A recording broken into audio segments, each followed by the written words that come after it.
Donostia, San Sébastien, Pays Basque. C'est le point de départ du Tour de France le plus européen de l'histoire. Et pour commencer donc l'Espagne, le pays de l'année 1992. L'exposition universelle à Séville, les Jeux à Barcelone, le départ de la Grande Boucle à San Sébastien avec comme pour rehausser l'événement un Espagnol en jaune, Miguel Indurain.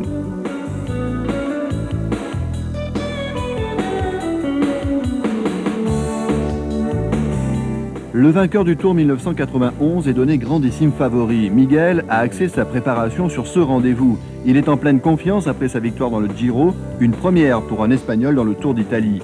Ce coup d'envoi dans son pays, avec un prologue dans les rues de San Sébastien rempli d'une foule énorme venue l'acclamer, ne peut que le mettre sur de bons rails.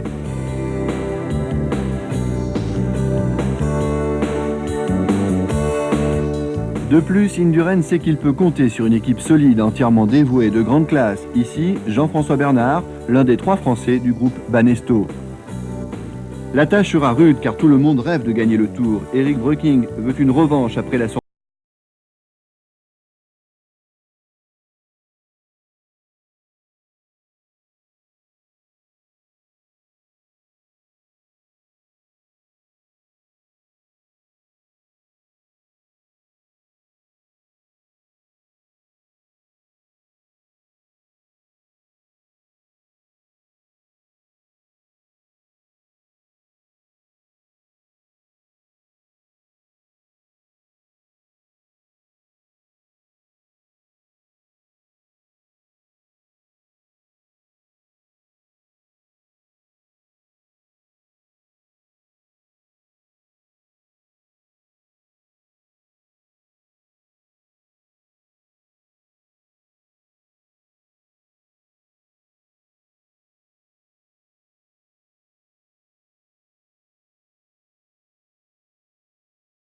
Blanc-rouge, c'est Luc Leblanc. Les Français comptent beaucoup sur lui.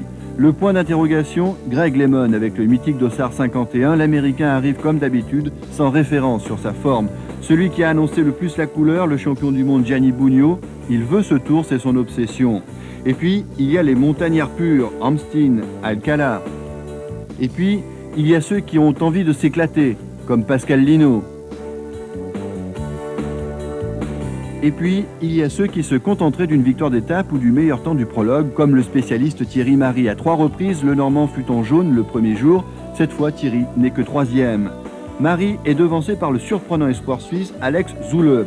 Zülle précède d'1 seconde le Français, mais le coureur de l'équipe suisse est battu de 2 secondes par Miguel Indurain en personne.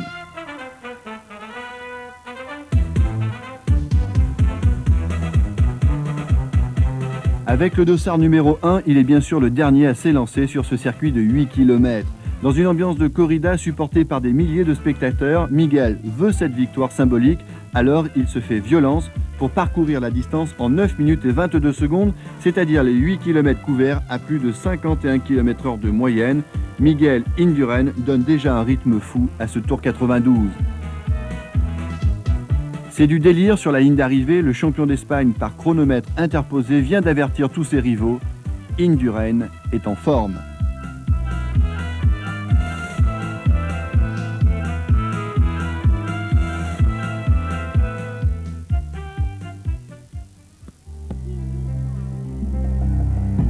Dimanche 5 juillet, le Pays Basque est en vacances, même si le ciel est plutôt gris. Mais qu'importe, la couleur du ciel, la nuit a été chaude dans les bars à tapas derrière le port, chacun commentant la performance d'Indurain et les plus optimistes des supporters voyaient même Indurain garder son maillot jaune jusqu'aux Champs-Élysées.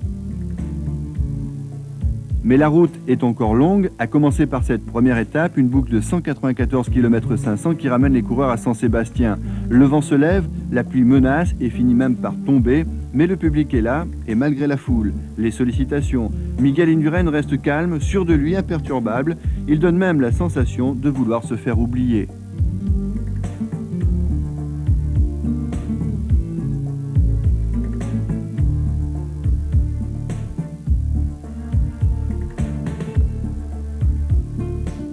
Le départ symbolique est donné par le maire de San Sébastien. Ça y est, le Tour de France 1992 est lancé.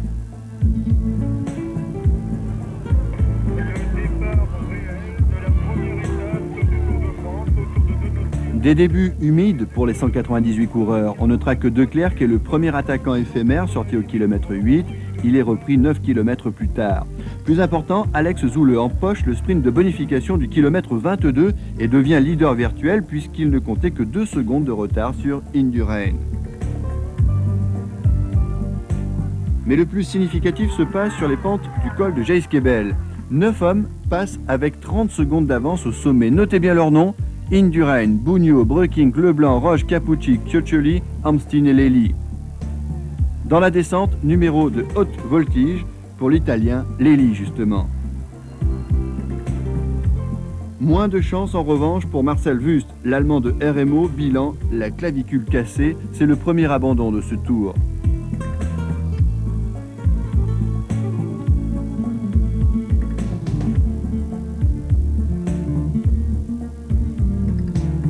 Le temps est toujours aussi maussade, mais l'envie de bouger et de se montrer est toujours très vive dans ce peloton. Pas de récupération, les attaques menacent continuellement.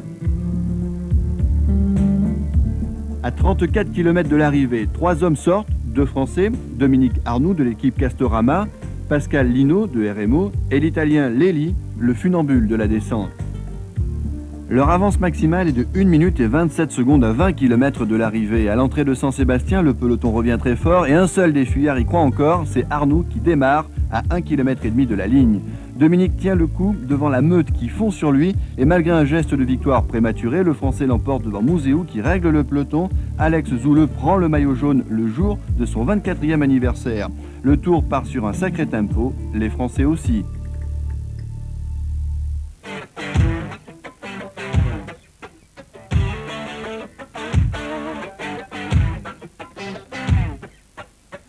Lundi 6 juillet, le Tour quitte Saint-Sébastien. Ils sont 195 à s'élancer sur Pau pour une deuxième étape longue de 225 km. Vous l'avez constaté sur le profil, aujourd'hui cela va monter. C'est une dure journée qui attend le peloton.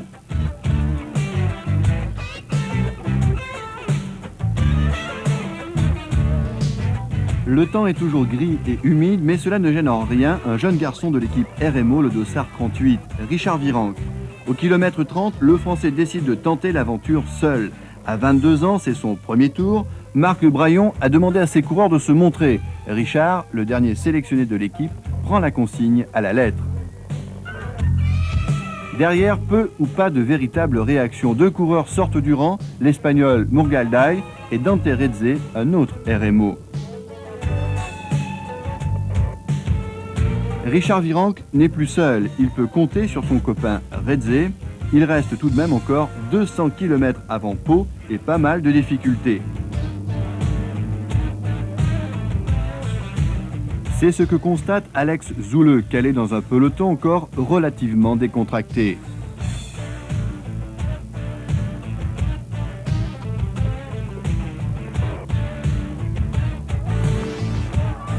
Ce relâchement fait le jeu des échappés. Virenque est plein d'ardeur, il avale les montées et au sommet du col d'Ispegui, les trois comptent plus de 22 minutes d'avance.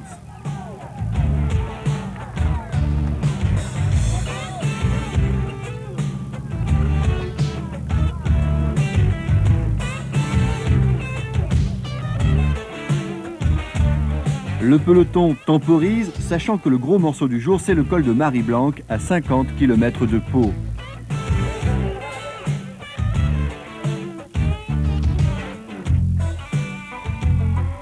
Devant, la cadence tombe quelque peu, on sait que la riposte est en train de s'organiser et au pied de Marie-Blanque, le retard du gros de la troupe n'est plus que de 11 minutes.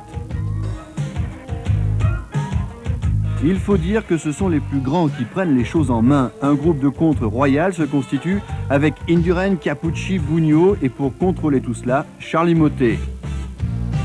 Un autre groupe légèrement décroché à fière allure aussi avec Roche, Amstin, Fignon, Leblanc, Coubigno et Boyer. Dante Redze capitule. Il a fait son travail.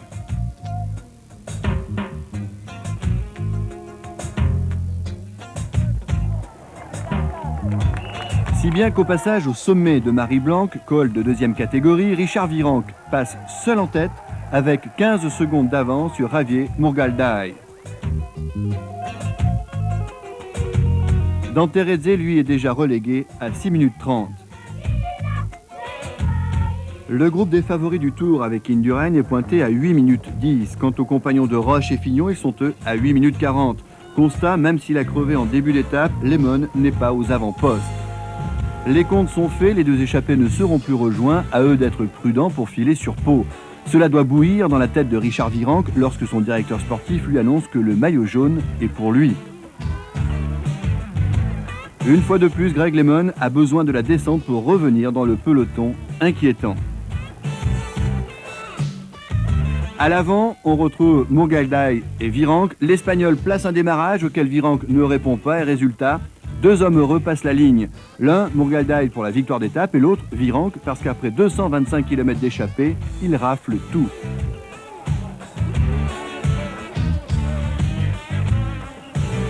5 minutes 05 plus tard, Bugno prend la 3e place devant Capucci, Motet et Indurain. Pour le sprint du peloton, Fondriès précède Bauer et Skiby. Le 6 juillet 92, c'est le jour de gloire de Richard Virenque.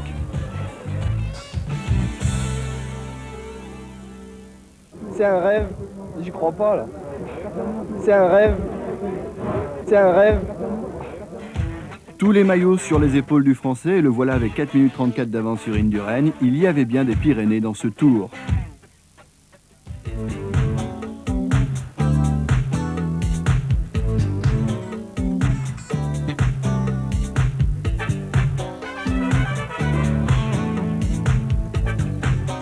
Pour la 3e étape, les 195 coureurs quittent Pau pour une destination quasi incontournable, Bordeaux. Entre-temps, il aura fallu rouler pendant 218 km.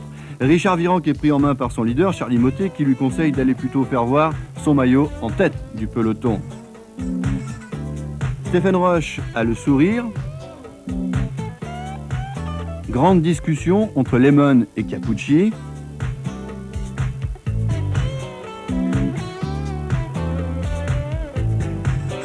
Et c'est carrément le grand amour entre Armand de las Cuevas et Gérard Ruet.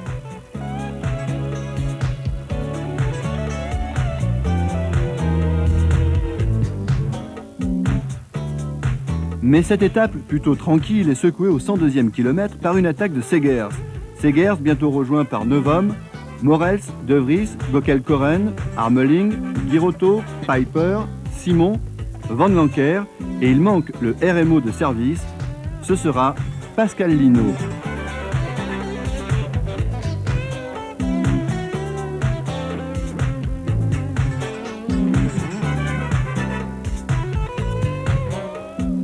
Sur les longues lignes droites des Landes, le peloton paraisse quelque peu. Aucun ténor n'est dans l'échappée, alors aucune formation n'a réellement envie d'engager une poursuite.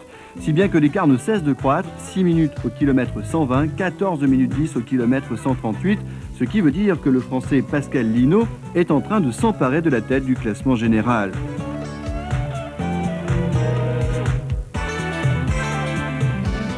Pascal Lino, très attentif en fin d'étape, il contre tous les démarrages.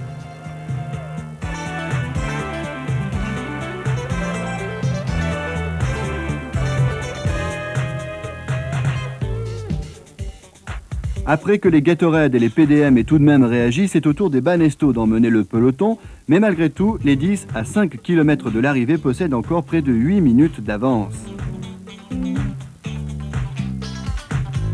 Sous la flamme rouge du dernier kilomètre, Alan Piper tente un démarrage, mais il ne trompe pas la vigilance de ses compagnons d'échappée. Je vous laisse vivre le final vu d'hélico, c'est super.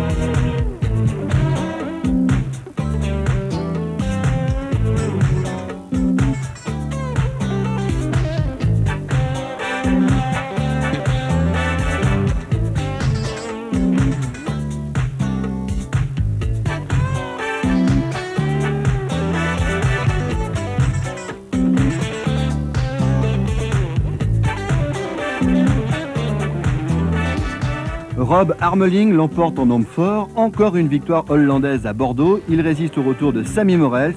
Guy Rotto est 3e, Lino termine 4e. Le peloton est tout de même à 7 minutes et Johan Museeuw, le champion de Belgique, enlève le sprint devant Van der Poel et Ludwig.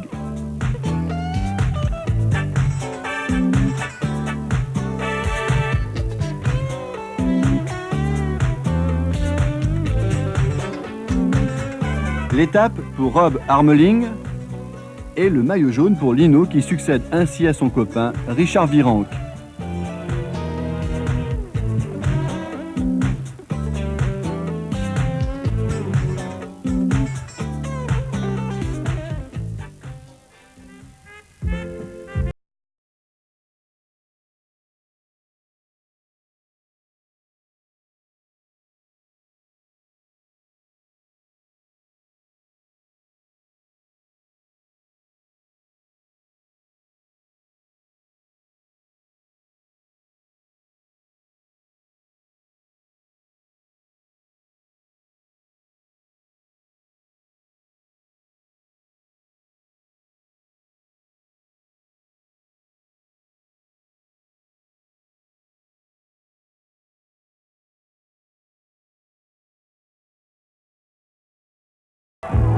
« 63 km 500 pour une boucle autour de Libourne, un exercice de style pour juger la forme et la puissance des 22 équipes engagées.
À ce jeu, les Panasonic sont les plus homogènes. Ils couvrent la distance en 1 heure, 13 minutes et 15 secondes.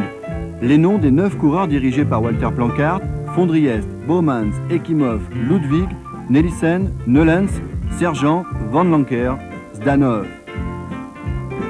Le temps des 5 premiers est pris en compte.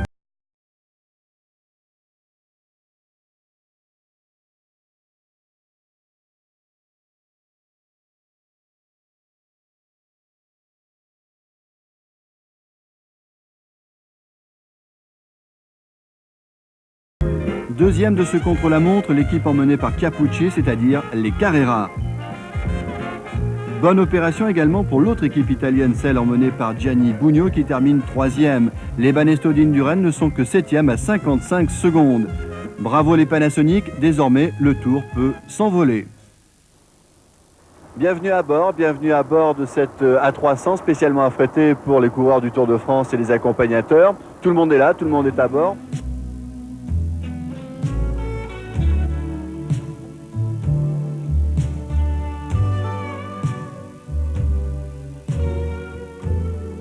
Pascal Lino, le maillot jaune, aux commandes, comme sur la route, lui devant, les autres derrière. Le transfert, c'est un moment de détente, de repos. Le Tour quitte le sud-ouest, direction le nord de la France.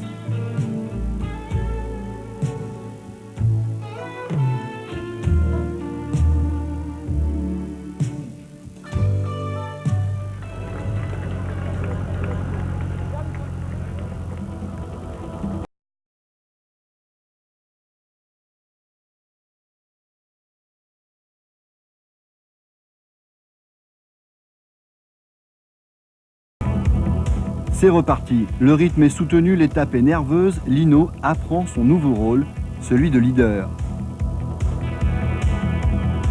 La bonne échappée du jour se dessine à une centaine de kilomètres du but. 10 hommes décident de faire la route ensemble. Jalabert, Eppner, Maassen, Janjalta, Van der Laer, Vargas, Ludwig, Bontempi, Bauer et Konitschev.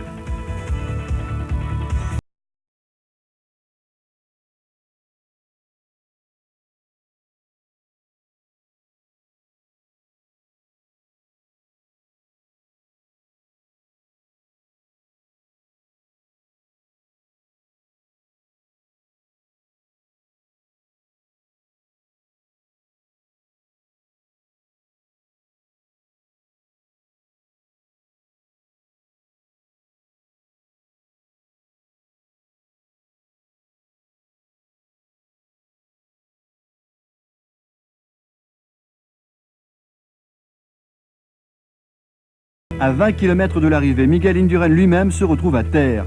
Une chute sans conséquence, l'Espagnol repart immédiatement.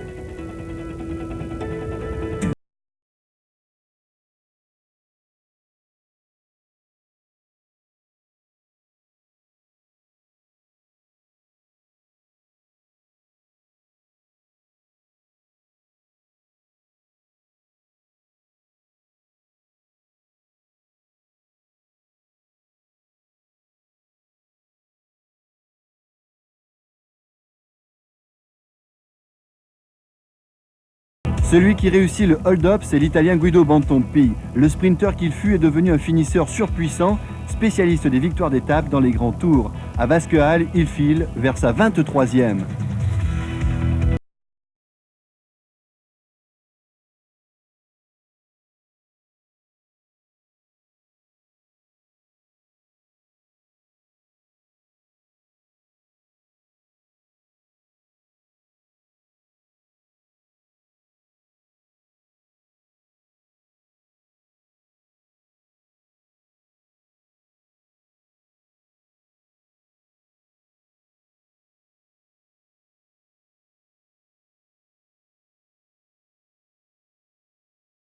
Le peloton débouche à 3 minutes 33 et Johan Museeuw, qui s'approche de sa Belgique natale, domine les sprinteurs du peloton. Bontempi vainqueur à près de 48 km/h de moyenne. Lino, un jour de plus en jaune.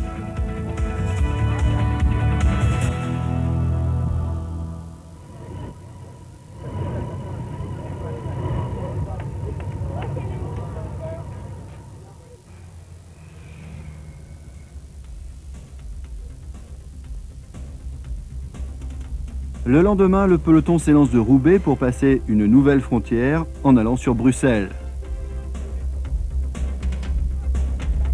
Les coureurs retrouvent la pluie, mais la cadence est toujours vive.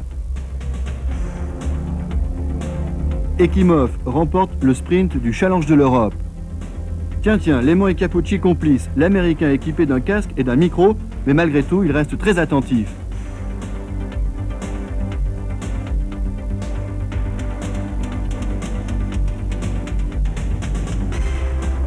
Sous l'influence de Capucci, quelques hommes sont sortis, Lémon, Capio et Thierry Marie. Marie, frustré de ne n'avoir pas remporté son prologue, il ne cesse de tenter des coups.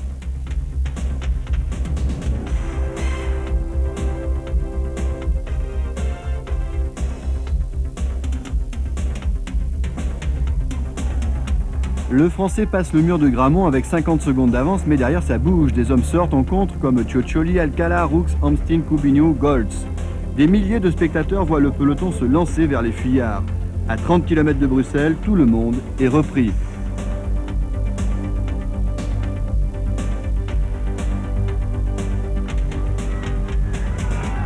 Mais décidément, Claudio Capucci, que l'on attend dans la montagne, est intenable sur le plat. Le voilà qui provoque une nouvelle cassure et l'Italien continue, aidé en cela par Greg LeMond, subitement retrouvé, par Holm et par Laurent Jalabert. Jalabert qui sent le bon coup, une 26 d'avance à 10 km.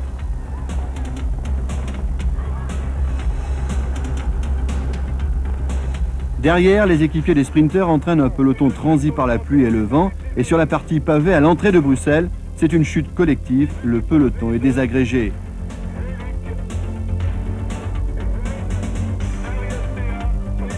Une vingtaine d'hommes est à terre. De Vries, Verschuren, Gonzalez, Cornillet, Boden et Poli sont très durement touchés, même si chacun repart.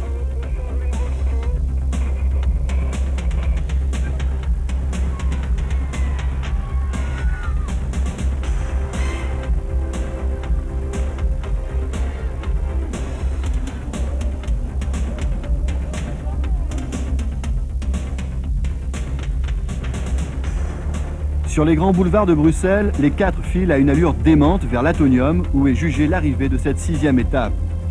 La victoire ne doit pas échapper à Laurent Jalabert, elle ne lui échappe pas. Le sprinter français s'impose devant Capucci, Holm et LeMond. L'Italien et l'Américain grignotent 1 minute et demie à Indurain, c'est toujours ça. Première victoire d'étape dans le Tour pour Jalabert qui rêve du maillot vert. Pascal Lino, toujours heureux en jaune, ça roule pour les Français.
Après quelques escarmouches, à 20 km de l'arrivée, Stéphane Roche accélère et entraîne dans son sillage 3 coureurs. Herman, Tebaldi et le Français Gilles de Lyon. Mais ce qui surprend les coureurs et les suiveurs, c'est la foule immense qui se presse sur les bords de route. Les autorités avancent le chiffre de 3 millions de spectateurs sur les 196 km de l'étape. Fabuleux. Le Tour, c'est le plus grand stade du monde.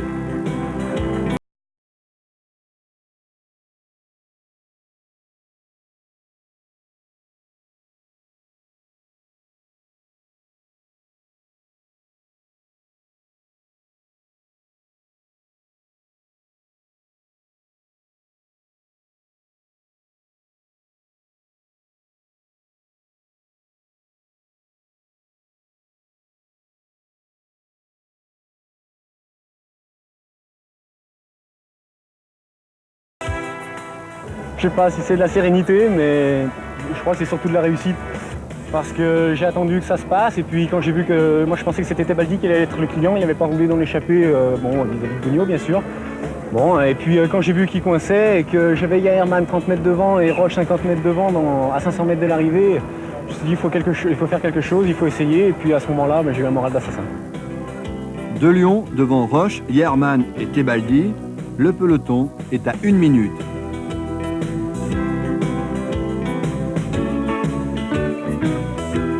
Décidément, ce tour débute fort pour les Français. Gilles de Lyon se rassure en remportant une 3e victoire d'étape française. Pascal Lino est toujours leader. Et Laurent Jalabert endosse enfin le vert après une disqualification à Bruxelles.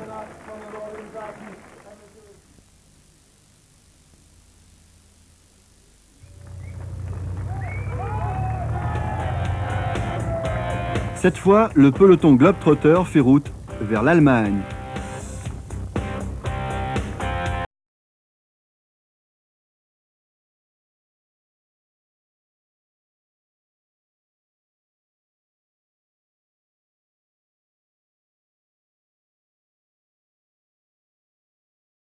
L'allure est toujours folle. La veille, de Lyon a gagné à 45 km/h de moyenne, mais pas de répit pour autant. À 60 km de Coblence, 6 hommes s'échappent. Le Danois, Skiby, Nevens, Girotto, Leanis Baruzia et Vanzela.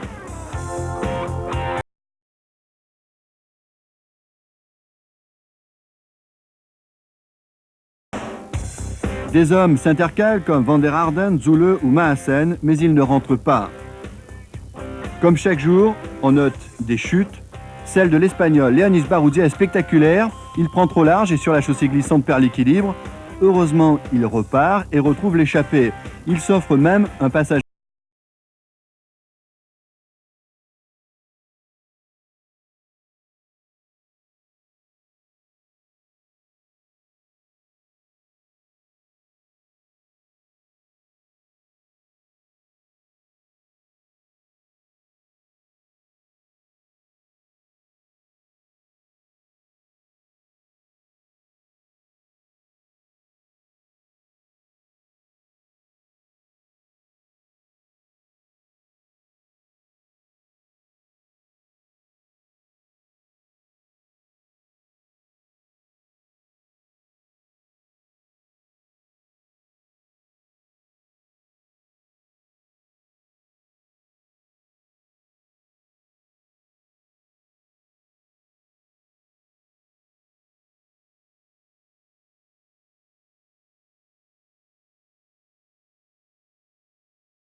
Après un bref transfert, une journée très attendue, le contre-la-montre du Luxembourg.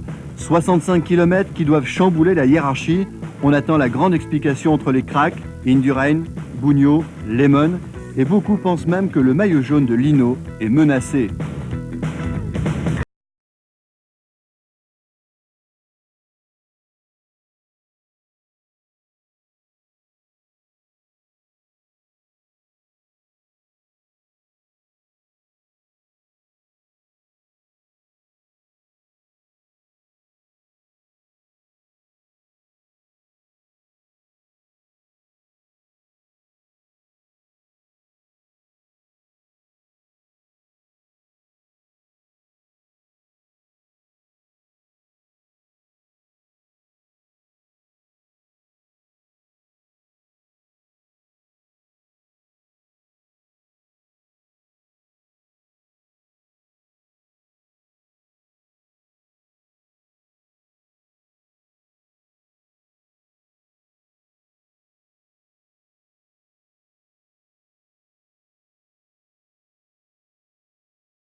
jour-là, Miguel Indurain écrase tout. Une image suffit à expliquer l'extraordinaire performance de l'Espagnol. Indurain double Laurent Fignon, parti 6 minutes avant lui, époustouflant.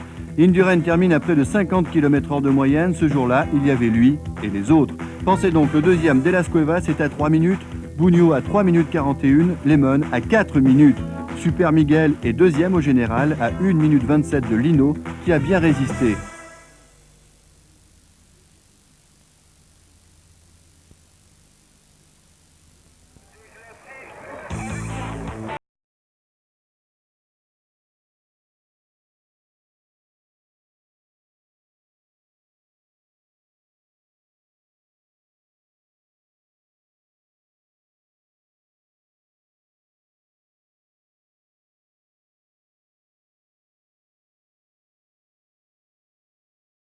Après 80 km de course, nouvelle chute, les victimes, Zoule, Machler et Gilbert Duclos-Lassalle, le vainqueur de Paris-Roubaix malgré la douleur, repart.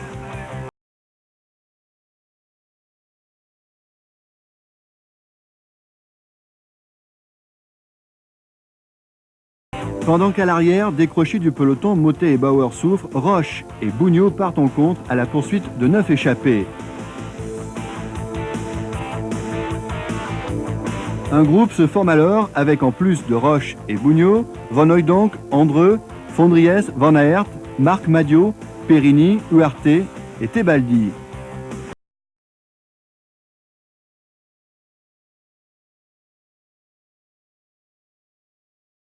Sentant le danger, Indurain demande un effort à ses équipiers. Mais devant, l'entente n'est pas bonne. Personne ne veut travailler pour Buño ou Roche, alors les deux décrochent et sont repris.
Et c'est un revenant, Jean-Paul Van Poppel, qui remporte la bataille des purs sangs. Irrésistible sur la fin, le Hollandais déborde Abdoujaparov, Jalabert, Mouzeou et Ludwig.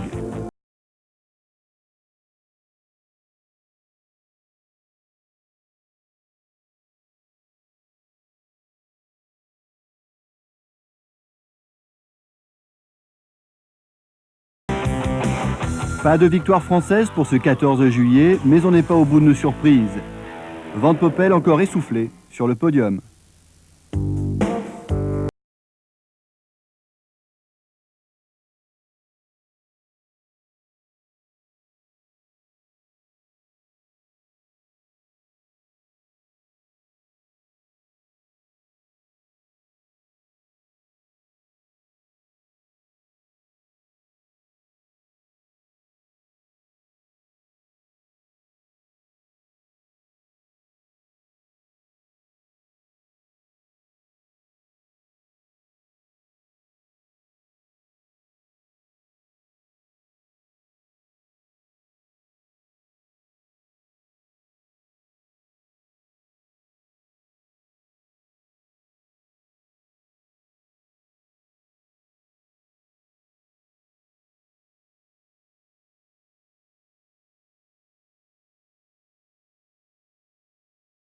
Gols s'offre ainsi 130 km en solitaire, mais cette étape est longue, très longue même, avec 249 km 500 et assez difficile au milieu des bosses des Vosges.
Il reste 20 km, Laurent donne tout, il sait que derrière ça revient fort, mais il veut cette victoire d'étape. Et après une échappée de 100 km, il peut laisser éclater son bonheur à Mulhouse.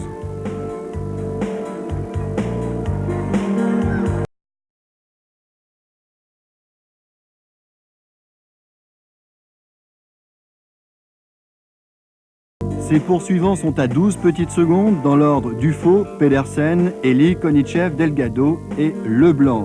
Laurent Fignon heureux, 9e victoire d'étape dans le Tour de France. Le point au classement général avant la journée de repos, les grands sont placés.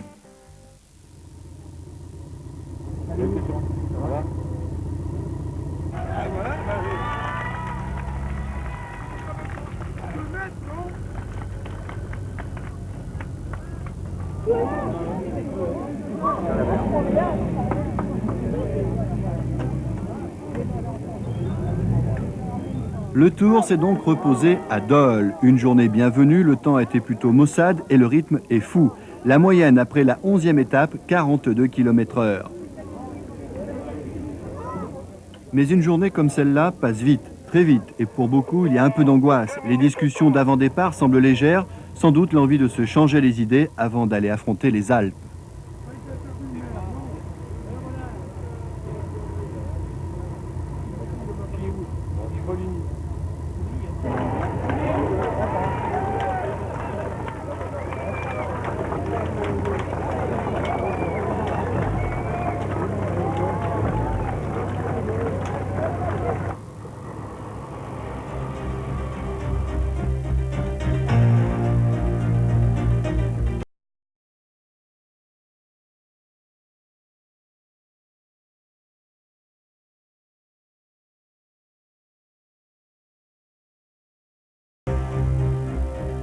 Claudio Capucci, lui, se sent des ailes en filant vers la haute montagne avec son maillot à pois rouge. Il se dégourdit les jambes à la moindre bosse.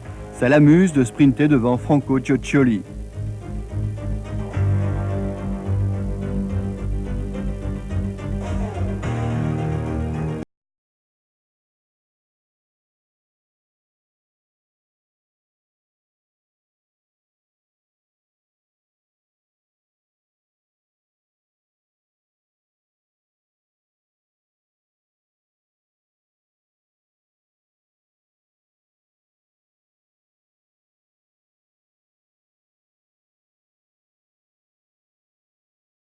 Décidément, ça va mal pour les Français. Une chute apparemment anodine, mais Jean-Claude Bagot se casse le coude. Il n'abandonnera que le lendemain.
Avant, les trois échappés font des envieux et à une cinquantaine de kilomètres de l'arrivée, Pedro Delgado, Stéphane Roche et son équipier Giancarlo Perini rejoignent Hermann Müller et Filippo.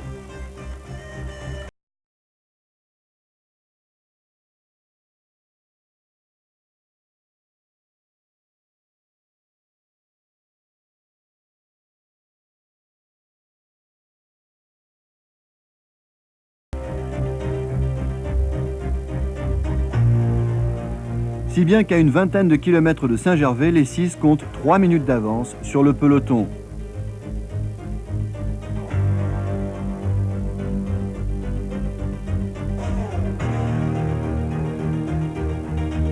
La dernière montée fait de gros dégâts. Périni coince, ainsi que Muller et Philippot.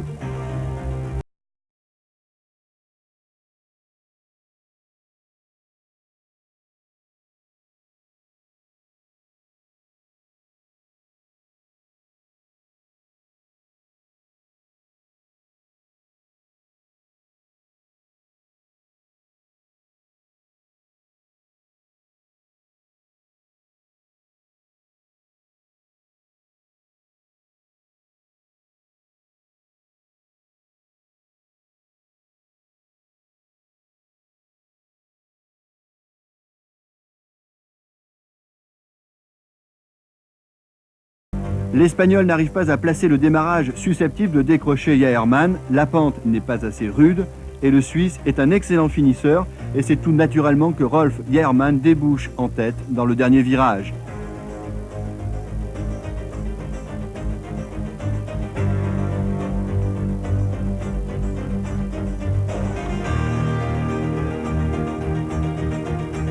Victoire d'étape pour Rolf Jaherman, Delgado est à 3 secondes.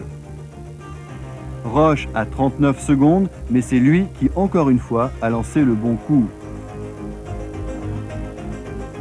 Périni termine avec Philippot à 1 minute 43.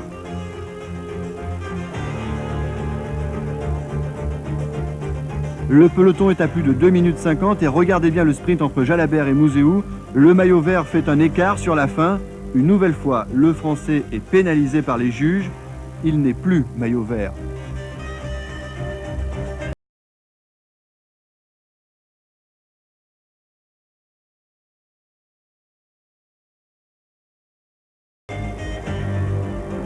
Victoire du jour pour Jaherman, 10e podium plus une journée de repos en jaune pour Pascal Lino. Chiappucci détendu avant d'aller chez lui en Italie. Quant à Jalabert, on l'a dit, il vire du vert au rose.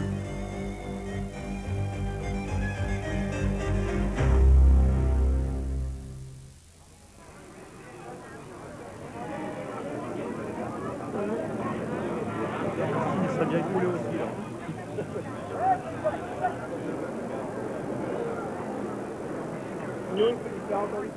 Le lendemain, au pied du Mont Blanc, ils sont nombreux à avoir le masque. Le menu du jour, 254 km 500 avec l'Isran, un col hors catégorie, 3 cols de première catégorie et 1 de deuxième.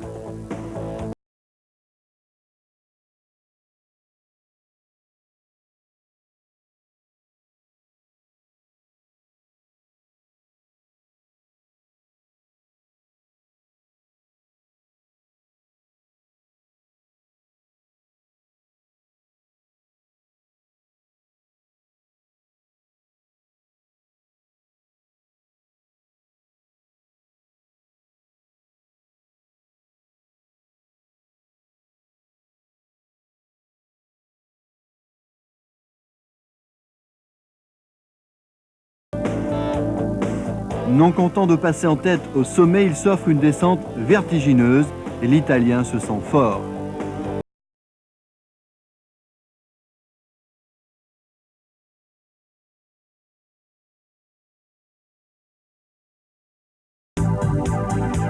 Dans son coup de folie, Claudio Le Panache entraîne avec lui Rusca Bestiani, Claverola, Roscoli, Bols, Virenque, Yates, Kelly, Gonzalez, Declerc, Gaston, Pérez et Uriarte. L'avance de ce groupe est de 1 minute 55.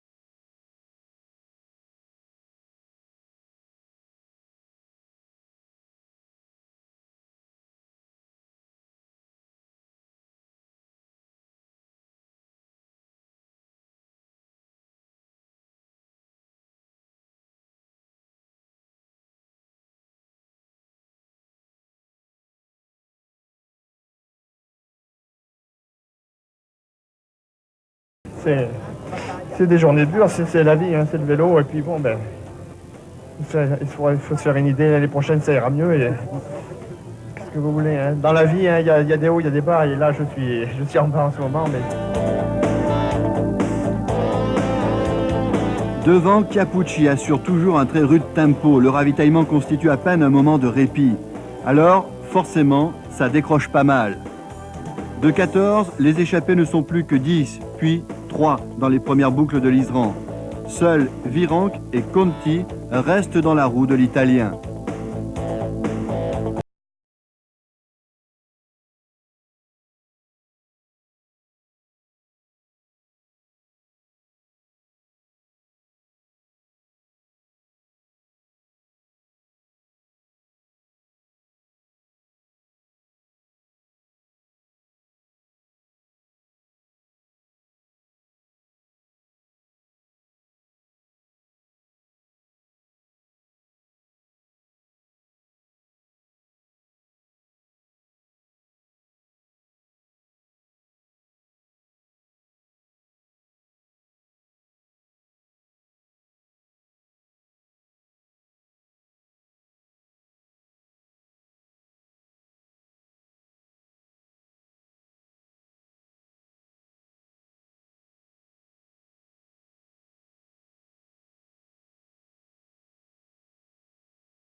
Chiappucci passe le col hors catégorie avec 2 minutes 20 d'avance sur Conti et Virenque.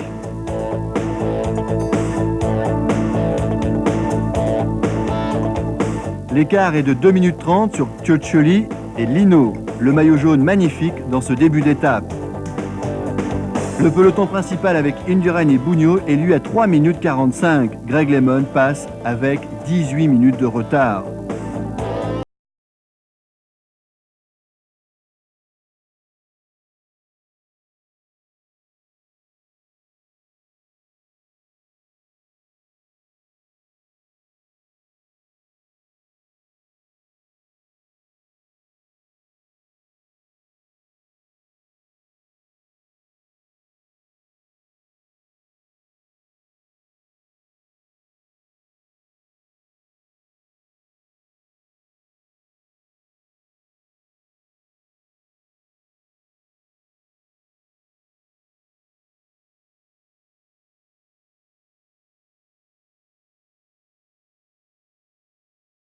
Derrière, un autre Italien veut briller. C'est Gianni Bugno. Le champion du monde accélère. Seul Miguel Indurain est en mesure de répondre. La course se durcit terriblement. Beaucoup vont exploser, dont Pascal Lino.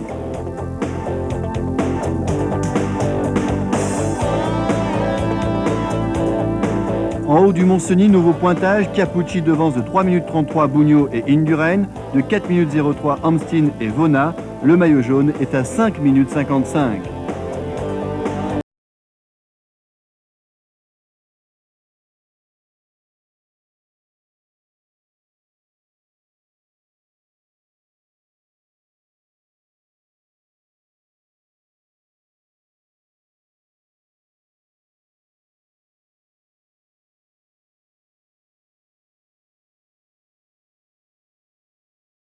Dans la montée sur Sestrières, c'est au tour de Gianni Bugno de coincer. Indurain laisse là l'un de ses rivaux. L'Espagnol accélère, il sait qu'au bout de son effort, le maillot jaune est pour lui. Lino est à plus de 5 minutes.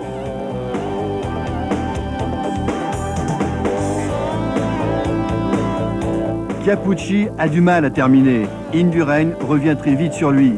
Indurain qui lâche Vona.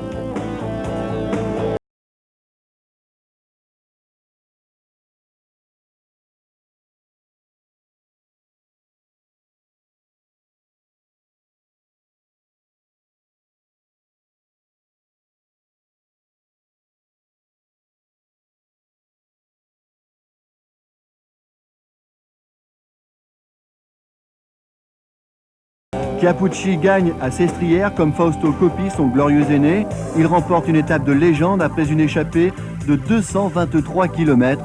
Chapeau. Derrière, Miguel Indurain, un moment menaçant, coince. Il est pris d'un début de fringale. Et c'est Franco Vona qui prend la deuxième place. Doublé italien en Italie. Indurain est troisième à 1 minute 45, mais il a conquis l'essentiel, le maillot jaune.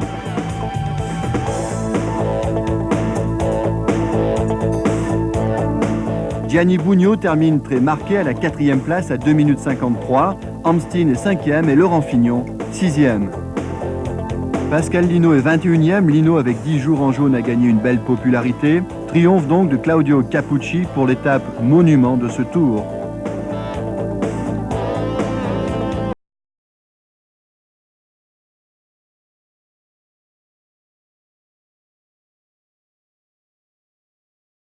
Miguel Indurain retrouve, comme prévu, son bien, son maillot jaune.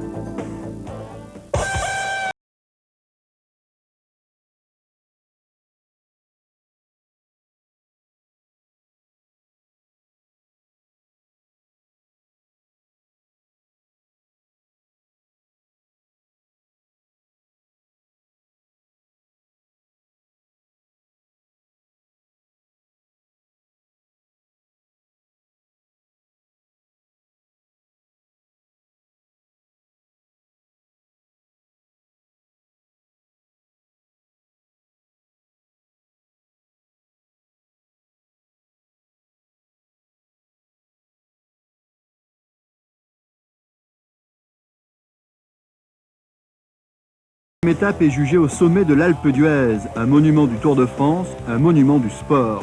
Mais avant cela, avec le Galibier et la Croix de Fer, il faudra avaler 2 autres cols hors catégorie.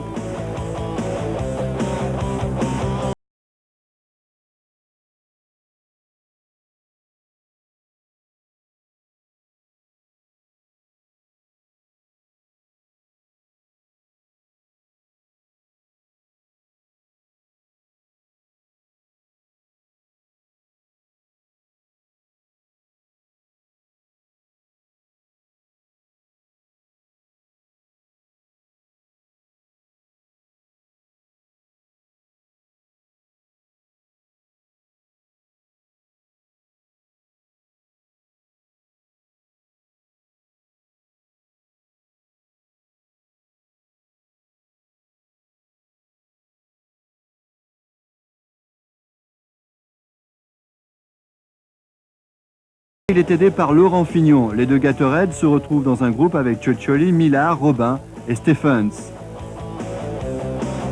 Bien entendu, les Banesto de Miguel Indurain veillent au grain.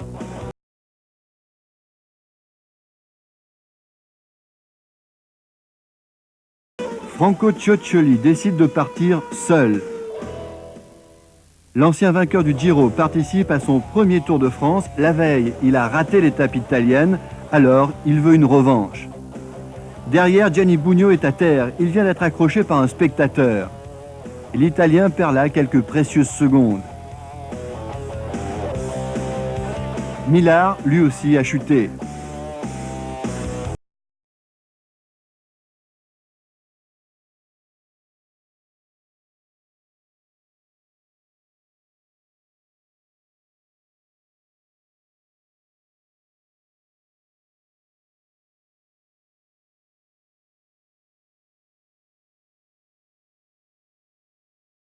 Le peloton maillot jaune est à 1 minute 30, un gros effort de Bugno pour une petite récompense. Dans la descente, Indurain revient sur les fuyards, sacré début d'étape.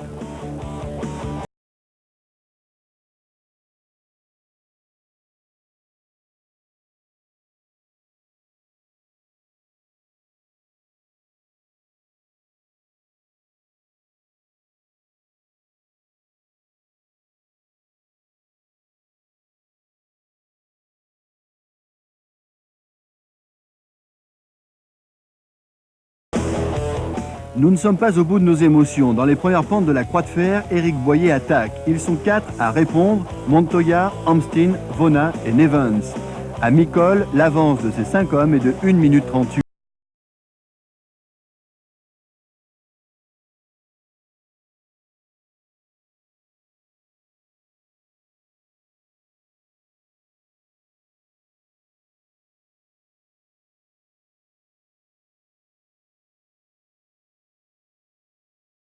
À Greg LeMond, c'est de nouveau une journée calvaire pour lui.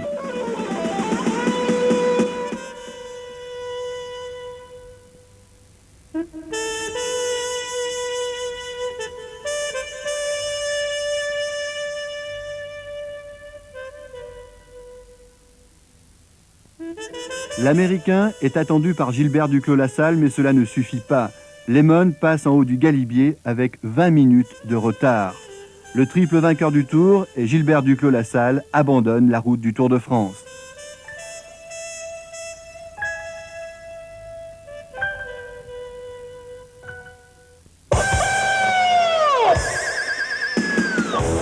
Le groupe d'échappés est solidement entraîné par Éric Boyer. Les 5 hommes avalent la croix de fer avec 2 minutes 17 sur le groupe Indurain. Bugno est pointé à 4 minutes 50, Roche à 7 minutes 20 et Fignon à 15 minutes.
Le peloton explose, Capucci et Indurain sont devant, alors forcément ça fait mal. Parmi ceux qui s'accrochent, Richard Virenque. Devant, Andy Amsteen, nullement effrayé par la marée humaine venue rendre hommage aux coureurs, s'en va pour gagner la plus belle étape de montagne.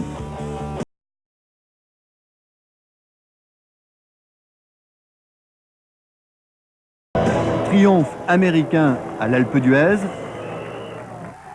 Mais Indurain, entraînant Capucci, contrôle la situation.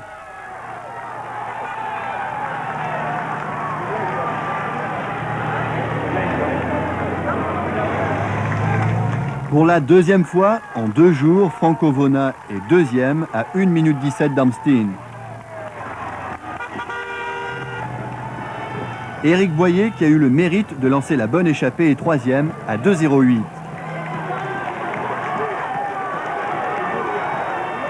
Ian Evans est quatrième et pour la 5e place, c'est tout simplement somptueux. Capucci sprint devant Indurain.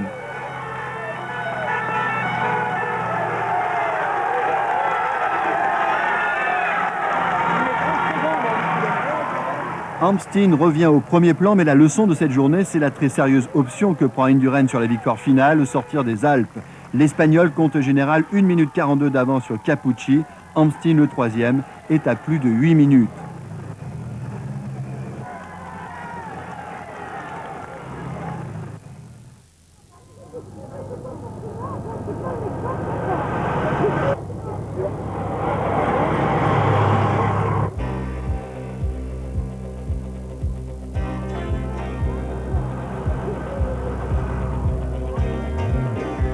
Ils ne sont plus que 135 au départ de Bourdoisan. Les 2 méga-étapes des Alpes ont rempli leur rôle, une sélection impitoyable et une hiérarchie assez clairement établie désormais.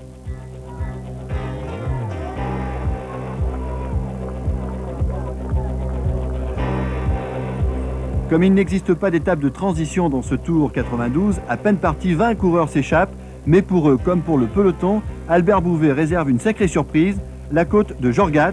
Ils sont plusieurs obligés à mettre pied à terre.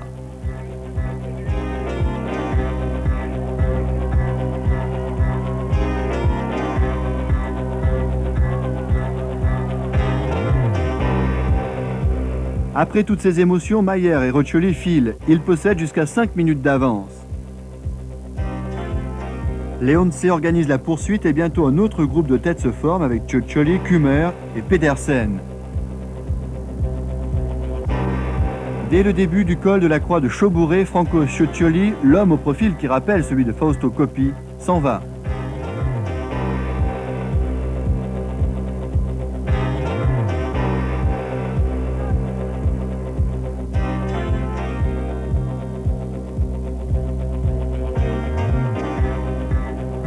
Le peloton se lance à la poursuite de l'Italien en prenant tous les risques.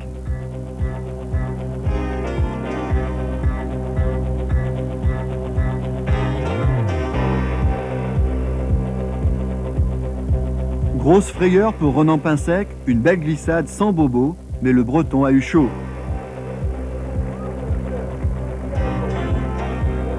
Nouvelle victoire d'étape pour l'Italie avec Franco Cioccioli, fou de joie.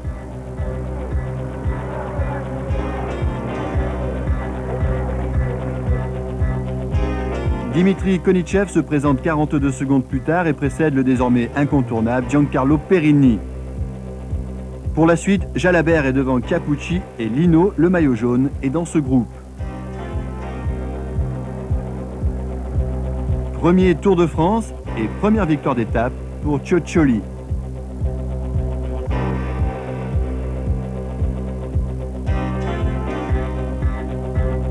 Sourire de Capucci également.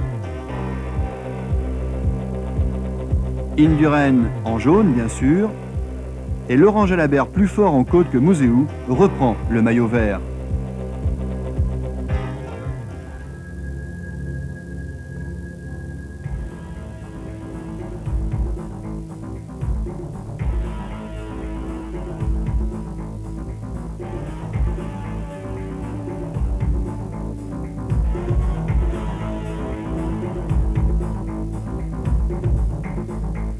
Gros plan sur Johan Museu. C'est vrai que le seul gros suspense de cette fin d'épreuve concerne le duel pour le maillot vert entre le champion de Belgique et Laurent Jalabert. Le plus beau soleil du jour sous la pluie, c'est pour Jesus Montoya.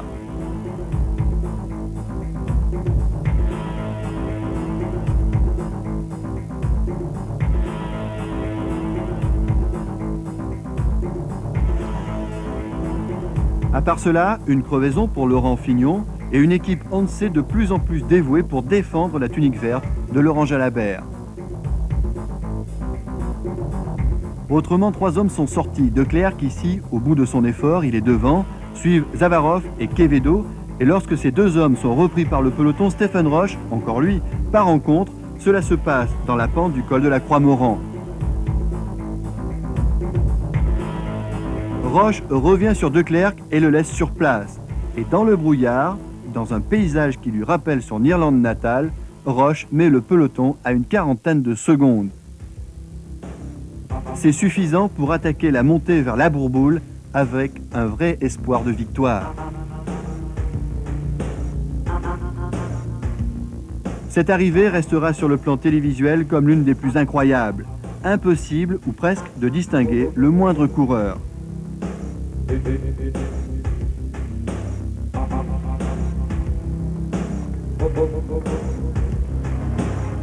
Et pourtant, Roche gagne enfin. Il remporte son étape avec 46 secondes d'avance sur Ekimov, 50 sur Unzaga.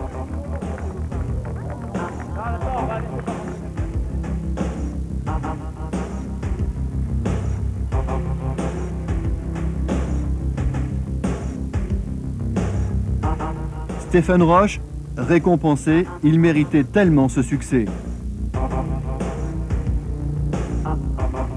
Quant à Miguel Indurain, il peut sourire, le dernier gros piège est passé.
À Tours, l'avenue de Gramont, longue de 1,8 km, est célèbre pour ses sprints. Et bien voilà un nouveau morceau d'anthologie. Regardez le double effort de Thierry Marry. Le Français parti à 800 mètres est repris par Nijdam et Da Silva, mais Thierry choisit la bonne option en prenant la route de Nijdam. Il a encore des ressources. Ce Marry est vraiment un finisseur exceptionnel. Thierry tient lui aussi sa victoire d'étape. Lui qui s'est pourtant brisé les côtes dans une chute en Belgique, il se refait une santé pour amener un 6e succès somptueux aux Français. Thierry Marry devant tous les sprinteurs purs piégés par le finish du Normand.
L'intérêt de ce contre-la-montre, c'est de savoir qui sera sur le podium sur la 3e marche. Cela se joue entre Bugno, Amstin et Lino.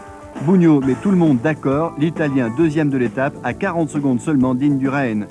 3e Zdanov et 4e un excellent Jean-François Bernard, pourtant victime d'un problème de chaîne.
Enfin, le peloton a le temps de prendre le temps sur la route qui le mène aux portes de Paris.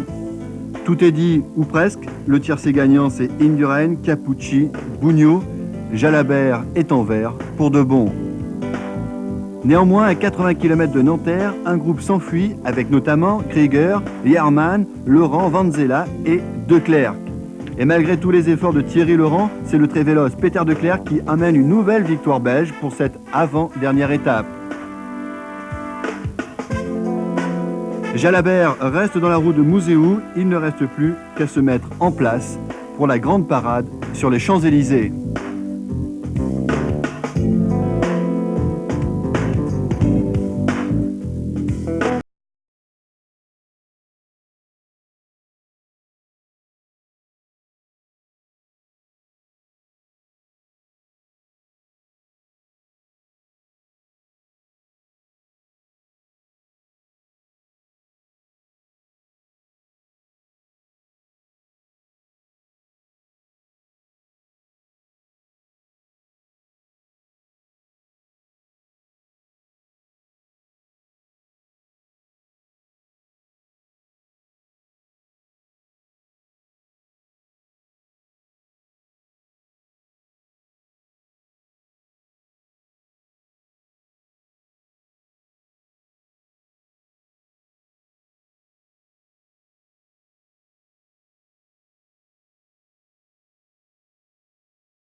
Voilà, une fois encore, on a vécu beaucoup de très grands moments grâce au Tour de France. Merci messieurs et bravo à tous et surtout à Miguel Indurain qui à 28 ans se succède à lui-même.